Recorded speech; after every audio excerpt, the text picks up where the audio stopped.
नमस्कार, राष्ट्रीय लोकवाणी में आपका स्वागत है। मैं हूं इंदु पात्रा और आइए सबसे पहले नजर डालते हैं अब तक की सुर्खियों पर।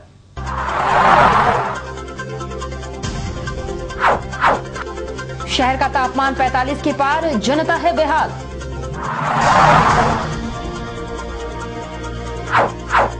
सीताराम डेरा थाना क्षेत्र के फ्लैट में महिला के साथ हुई हाथापाई, पुलिस से लगाई मदद की गुहार।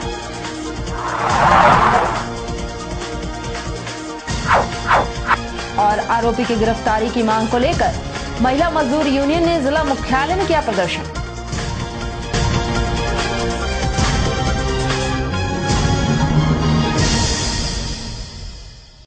और खबरों में सबसे पहले बात बढ़ती गर्मी की। जी हां, लोअर नगरी जमशेदपुर में इन दिनों गर्मी विकराल रूप धारण कर चुका है। तापमान सर चढ़कर बोल रहा है। हालांकि पिछले दिनों हुए बारिश से लोगों को कुछ राहत जरूर मिली थी, परंतु दोबारा गर्मी 45 डिग्री के लगभग है और शहर वासियों का जीना दुभर हो गया है। गर्मी के दिनों में लोअर नगरी जमशेदपुर का तापमान हमेशा से दूसरे शहरों के मुकाबले अधिक रहता है, परंतु इस बार पिछले कई रिकॉर्ड टूट चुके हैं और तापमान 45 डिग्री से कम होने का नाम ही नहीं ले रहा है। हालांकि पिछले 5 दिन पहले हुए बारिश से शहर वासियों को थोड़ी राहत जरूर मिली थी, लेकिन केवल एक दिन के लिए और दोबारा शहर का तापमान 45 डिग्री पहुंच गया है। इन बढ़ती गर्मी की आग में यहाँ की बिजली भी घी डालने का काम कर रही है। शहर के बस्ते इलाकों में जहां सरकारी बिजली मिलती है वहां से बिजली गुल है और पूरे 24 घंटे में केवल 10 ही घंटे बिजली मिल रही है। इस कारण से लोग दिन के समय में जुबली पार्क में पेड़ों के छांव के नीचे अपना दिन पार कर रहे हैं और जुबली पार्क में काफी भीड़ भी देखी जा रही है। लोगों का मानना है कि घर में बिजली नहीं है और गर्मी ज्यादा है। पार्क में पेड़ के छांव के नीचे काफी आराम मिलता है और गर्मी से राहत भी मिल रही है। अरे गर्मी में तो लाइट का इतना प्रॉब्लम है, बिजली का इतना प्रॉब्लम है कि दुखी होकर के हम लोग को इधर उधर आना पड़ता है। वृक्ष के पास हम लोग आराम फरमा रहे हैं, फिर थोड़ा ठंडा मौसम हो गया, यहाँ से निकलेंगे। तो गर्मी से काफी बिजली का अभाव से नहीं तो घर में साधन तो ही है। लाइन नहीं रहने के अभाव से हम लोग इधर आ गए।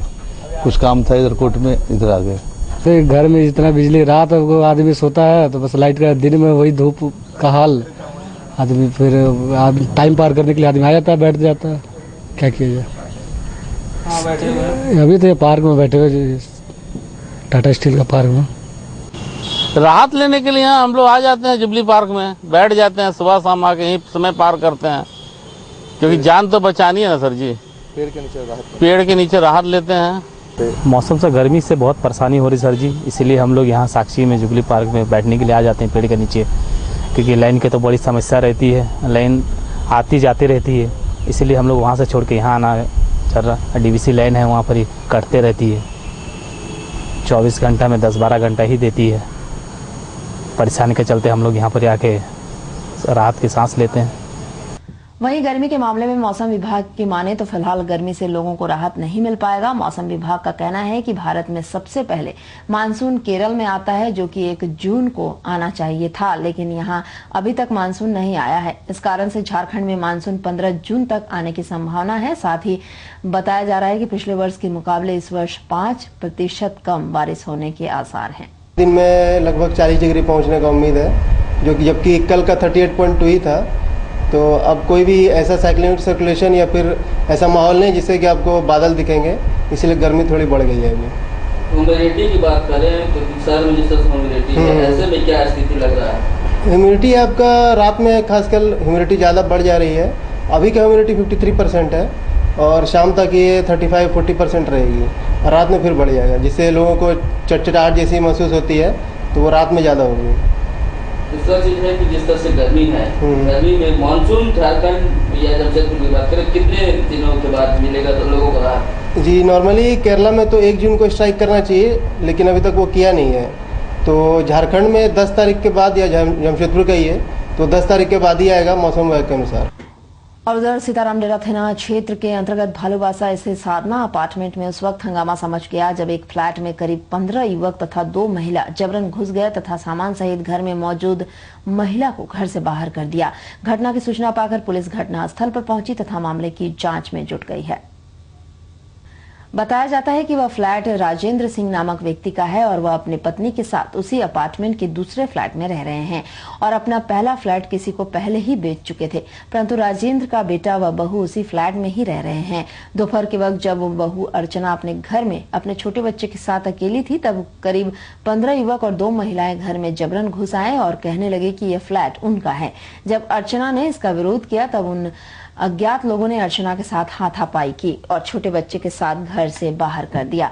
जब इस घटना की सूचना पुलिस को मिली तब उन्होंने घटनास्थल पहुंचकर सभी को हिरासत में ले लिया है और घटना के बारे में पीड़िता अर्चना ने बताया है कि इसके पीछे उनके सास व ससुर का ही हाथ है और पूर्व में भी उनके द्वारा दहेज की मांग लगातार की जाती रही है। घटा कि कुछ लोग आया, 10-15 आदमी मिलके आया, 2 लेडी आई, उसके बाद दरवाजा खुलवाई, हम लोग नहीं खोले, फिर भी जोर से धक्का मारा, अंदर आया, उसके बाद बोलने लगा कि ये घर मेरा है, हमको तुम्हारा सास ससुर हमको बेच दिया है, मेरा है। उसके बाद हमको जबरदस्ती झोटा उटा नोच के पूरा, हम जा नहीं रहे थे, जबरदस्ती मारा और मार करके ये करके बाहर कर दिया, हमको पूरा इंजर्ड किया, पैर में लगा हुआ है ये सब देखिए, पूरा ये सब इंजर्ड किया और उसके बाद बाहर हम लोग को निकाल दिया। मेरा बेटा का घर में सिर्फ हम थे, मेरा बेटा था, हस्बैंड ऑफिस गए हुए थे, तो बिना नोटिस के सर वो लोग आके गुंडागर्दी करके हम लोग को बाहर निकाल दिया, मारा पिटाई। ये तो अच्छा बात नहीं ना है। कुछ भी घर खरीदा, घर कैसे खरीद सकता? हम लोग 4 साल से इसमें रह रहे, पार्टिसिपेट किए, सब चीज इस घर को लगाए हैं, कैसे हम घर को ये कर दें? घर किनका है? ये मेरे सास ससुर के नाम से रजिस्ट्री है इस घर का, और हम बेटा है, इकलौता बेटा और इकलौता बहू है। कितने लोग इंजर्ड हुए थे और क्या क्या चीज आपका गया है? चैन गया है और मेरा अंगूठी जो पहने हुए थे वो तो हम मेरे पास नहीं है, और अंदर में हमको बाहर निकाल के लोग अंदर से लॉक कर लिया था, हमको बाहर निकाल के। अब अंदर में हम अभी अलमीरा नहीं देखे कि मेरे अलमीरा से क्या क्या गायब है, क्योंकि अभी हमको ये होश नहीं है कि हम अभी अलमीरा देखें, क्योंकि अभी तुरंत ये वारदात हुआ है। कितने लोग थे? वो लोग 2 लेडी थी और मर्द कितना था वो काउंट नहीं हम अच्छा से कर पाए। कौन लोग थे वो? हम नहीं पता, क्योंकि हम पहली बार उन लोग को देखे ही हैं। वहीं पुलिस के मुताबिक घटना लिखित शिकायत के आधार पर दर्ज की जा चुकी है और पुलिस अपने स्तर से तफ्तीश में जुटी हुई है। जल्द ही मामले का निपटारा भी किया जाएगा। अभी तक प्राप्त जानकारी के मुताबिक वो फ्लैट जिस व्यक्ति का था उसके द्वारा किसी दूसरे व्यक्ति को बेच दिया गया है। जिस व्यक्ति के द्वारा फ्लैट बेचा गया है उसका बेटा और अपने परिवार के साथ उसमें रहता था। वो अपने पिता के मकान को खाली नहीं कर रहा। इसी बीच में जिसने घर खरीदा उसने उस मकान में ज़बरदस्ती घुसने की कोशिश की है। मामले की जांच हो रही है, जैसा आवेदन प्राप्त होगा उसके मुताबिक कानूनी कार्रवाई की जाएगी। वहीं सीताराम डेरा थाना क्षेत्र में ही नाबालिग युवती ने अपने को हवस का शिकार बनाने वाले युवक की गिरफ्तारी की मांग को लेकर वरीय आरक्षी अधीक्षक से मुलाकात की। इस दौरान महिला मजदूर यूनियन ने भी उनका भरपूर सहयोग किया तथा आरोपी की गिरफ्तारी की मांग को लेकर प्रदर्शन भी किया। पिछले दिनों सीताराम डेरा थाना क्षेत्र से नाबालिग लड़की का उसी के जीजा ने अपहरण कर लिया था और 1 माह तक पीड़ित लड़की के जीजा ने उसके साथ शारीरिक शोषण किया।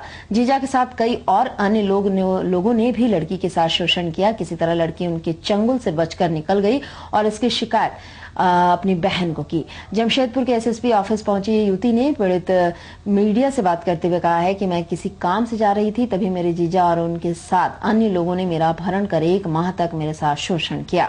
पहले मैं वो घर से निकाल दिए मारपीट करके, और उसके बाद में 11 अप्रैल को मेरे बहन को लेके चले गए और उसके बाद में 1 महीना से फिर मेरी बहन को ढूंढ रहे थे। मेरे को नहीं पता था कि शिवा लेके गया बोल के, तो क्योंकि शिवा बस्ती में दिखता था, रोज शाम में आना जाना करते थे अपने घर, और हम अपने घर पे, हम तो मेरे पिताजी घर में रहते थे, तो 1 महीना से खोज रहे थे। फिर जहाँ जानते थे रिश्तेदार को सबके घर में बोल दिए कि मेरी बहन नहीं है और थोड़ा मदद करिए मेरे बहन को ढूंढने में। तो बस्ती वाले लेडीज उनको बोले थे थोड़ी आंटी उनको कि आंटी ऐसे सब बात है, थोड़ा मेरी मदद करिए कि मेरी बहन कहीं भी कहाँ है हमको नहीं पता कर तो साथ दीजिए। फिर उसके बाद में नेहा मेरे को 11 तारीख को फ़ोन की, 11 मार्च में। नेहा बोली कि दीदी हम बागबेड़ा में है, 11 मई को। तो नेहा बोली कि दीदी हम बागबेड़ा में, मेरे को शिवा लेके आए हैं ज़बरदस्ती मार चपेट के। तो हम फिर वहाँ से जैसे करके भी सबसे मदद लेके वहाँ पहुँचे बागबेड़ा धोबी घाट। वहाँ गए, वहाँ से मेरी बहन मेरे को मिली, तो मेरी बहन को लेकर आए घर लाने के बाद में मेरे पति मेरे को दबाव डाल रहे थे कि तुम्हारी बहन कहाँ है। तो हम बोले कि हमको नहीं पता। तो मेरे को बोलते हैं कि तुम्हारी बहन को तुम लेके आई है, हमको पता है। और मेरे को बोलते हैं तुमको और तुम्हारे बच्चे को तब हम छोड़ेंगे जब तुम अपनी बहन मेरे को देगी। थाना में कंप्लेन किए थे? थाना में कंप्लेन की है। क्या एक्शन क्या हुआ? क्या एक्शन क्या हुआ? तो वहाँ से कुछ नहीं हुआ, अभी तक तो कुछ भी नहीं हुआ। तो दोनों घूम रहे हैं, शिवा और शिबू। वहीं इस पीड़िता को इंसाफ दिलाने उसके साथ जिला मुख्यालय पहुंची महिला मजदूर यूनियन के अध्यक्ष कमर सुल्ताना ने बताया है कि युवती के साथ गलत करने वाले को किसी भी प्रकार से क्षमा नहीं किया जा सकता है। न केवल उसने पीड़ित का बल्कि अपनी पत्नी का भी जीवन बर्बाद कर दिया है। उन्होंने मांग की है कि त्वरित रूप से आरोपी पति को गिरफ्तार किया जाए और पीड़िता के साथ इंसाफ किया जाए। है कि एक छोटी सी बच्ची 14 वर्ष की बच्ची है, इसके साथ में इस तरह से अन्याय हुआ है, जो कि अपना जीजा और जीजा का जीजा दोनों मिलकर 1-1.5 महीना तक इनके साथ में गलत किया है, इसके साथ शोषण किया है और आज भी खुलेआम घूम रहा है। केस किया गया है सीताराम डेरा में। इनकी आयु है, क्या नाम है उनका, आयु का क्या तिगा नाम है।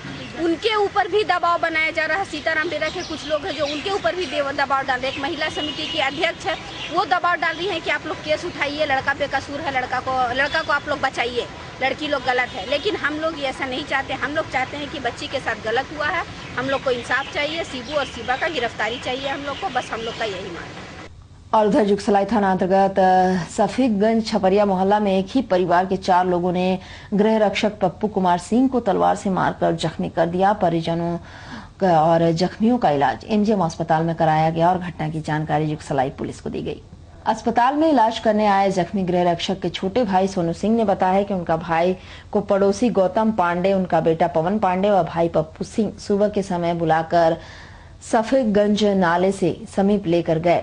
उसके बाद वे लोग सारा दिन उनके भाई को अपने साथ रखे व नशीले पदार्थ का सेवन भी कराया। उसके कुछ देर बाद वे लोग उनके भाई को हत्या करने के इरादे से तलवार से मारकर जख्मी भी कर दिया। जब उन्हें घटना की जानकारी मिली तो वे लोग घटनास्थल पर पहुंचे और अपने भाई की स्थिति को देखते हुए उसे इलाज के लिए एमजीएम अस्पताल लेकर आए और घटना की शिकायत जुगसलाई थाने में की। सोनू ने बताया है कि गौतम पांडे ट्रांसपोर्ट में काम करते हैं और उनका भाई पप्पू पूर्व में मटका खेलने के आरोप में जेल भी जा चुका है। वहाँ भाई हमारा गया था, अब क्या हुआ झगड़ा, हम आते आते तलवार निकाल के 2-3 आदमी आया।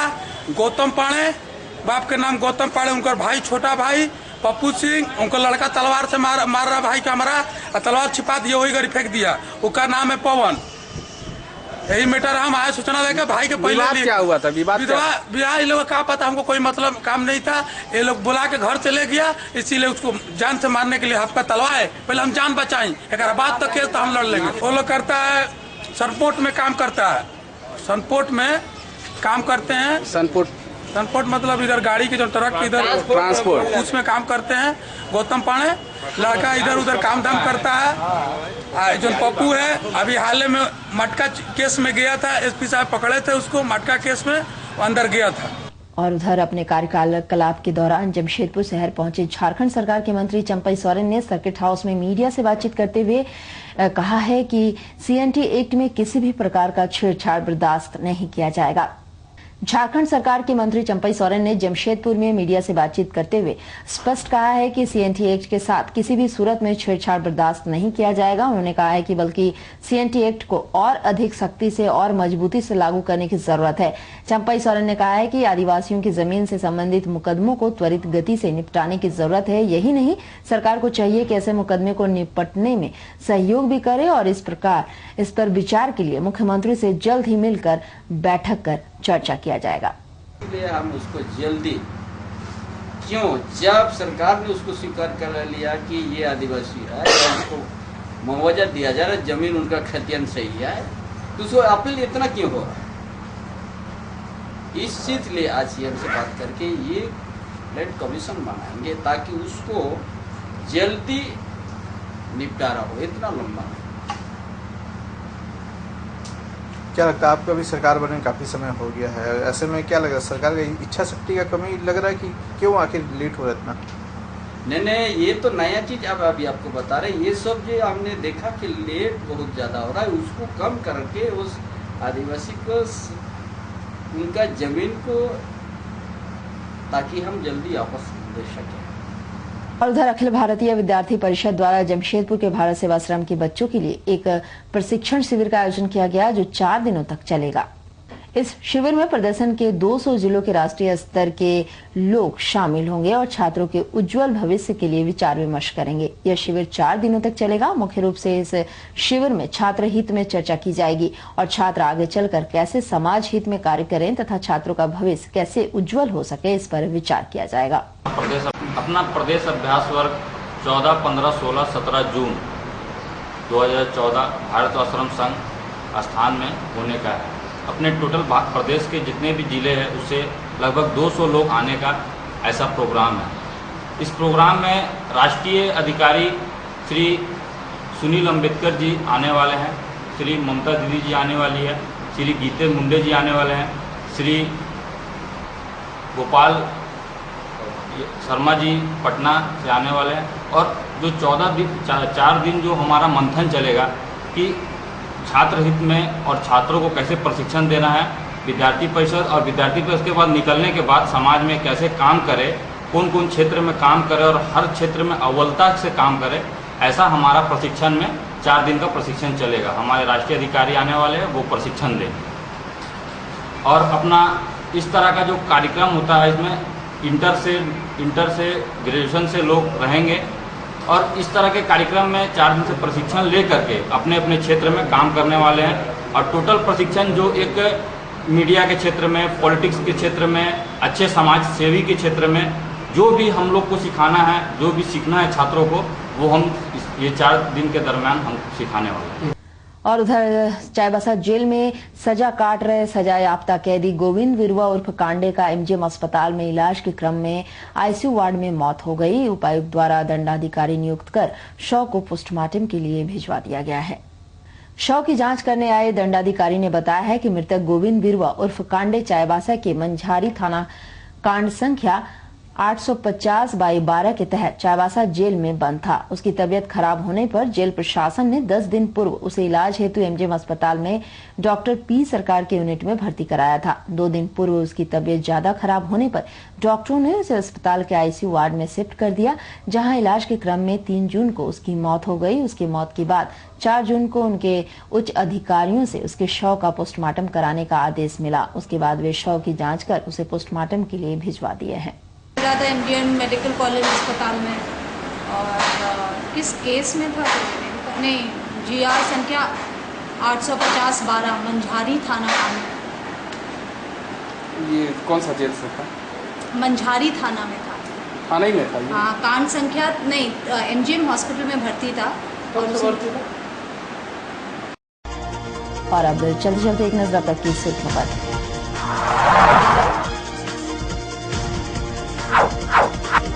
शहर का तापमान 45 के पार, जनता है बेहाल।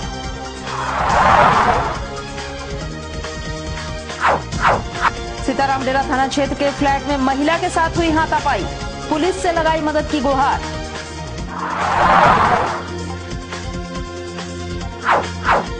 और आरोपी की गिरफ्तारी की मांग को लेकर महिला मजदूर यूनियन ने जिला मुख्यालय में किया प्रदर्शन। और अधिक जानकारी के लिए आप लॉग इन कर सकते हैं www.rashtriyalokmani.com। तो आज के लिए बस इतना ही। कल मिलेंगे नई खबरों के साथ, तब तक के लिए राष्ट्रीय लोकवाणी टीम की ओर से नमस्कार।